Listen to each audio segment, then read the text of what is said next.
Very good. Now that you know the vocabulary about the classroom, it is important that you use it to describe the classroom. ¿Para qué me sirve el vocabulario, teacher? Well, to describe your classroom, para decir que hay, que no hay, and which is more important, where is it? ¿Dónde está? Okay? So imagine that this is our classroom. So let's remember the vocabulary, right? In this classroom, there is a clock, a map, a board, a desk, a chair, a teacher, there are students, and there is a calendar, right? Okay, so in this class, and also a bin, a trash can. So in this classroom, there is a lot of things. Now, imagínate que te pregunto, oye, where is the map? ¿Dónde está el mapa? Y tú, allí. Y yo, no, pero descríbeme, ¿dónde está el mapa? Okay, you can say, the map is next to, look, the map is next to the board, right?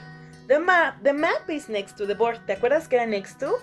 Al lado de, right? Remember, we check prepositions in class number 2 or 3, I think.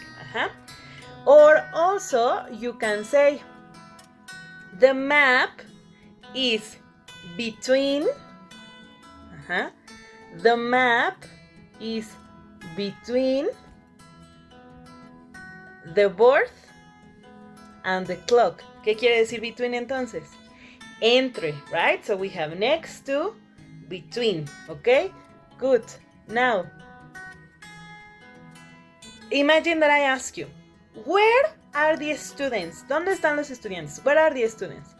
The students are in front of the board, enfrente, right? So if you remember, we have checked this topic of prepositions like in English, like in class number 2 or something, right? So these words, estas palabras a qué me ayudan a ubicar los objetos mientras hablo o mientras escribo. Son las que me ayudan a decir está al lado, está enfrente, está arriba, está abajo. Lots of things. So let's remember a little bit. We have, the first one is in, right? In the box, okay? So for example, I have it this one, and I say, this pencil is in the jar, adentro. Fíjate en la imagen, right? Then we have on. ¿Cuál es la diferencia entre in y on? Fíjate, this pencil is in. Y ahora está on. Más fácil. Let me see. Okay, this one. Look, this is a stretchy. So, esta está on, adentro, y ahora está on, sobre. Entonces, in, dentro de, on, sobre de.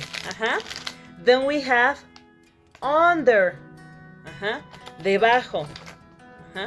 Under, debajo.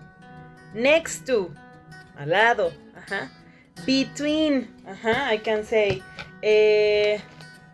this one and I don't know. The stretch is between these two pencils. Entre. Among. ¿Qué quiere decir among? Entre. Pero entre varias cosas. Between es entre dos cosas. Y among es entre varias. For example, we can say, look. Fíjense. A ver si se alcanza a ver. Son muchos. Y ustedes me preguntan, teacher, ¿dónde está el color verde? Oh, it's among the colors. Está entre los colores. Aquí está. Among the colors. Then, in front of, remember? In front of, delante. Behind, detrás. Behind, above, sobre. O sea, no que está todo. Acuérdate, on es que está tocando. Está así. Por ejemplo, este está on my hand. Y above está así, above, right? Then we have below, well, the opposite, below. We have above, below, above, below. Near the box.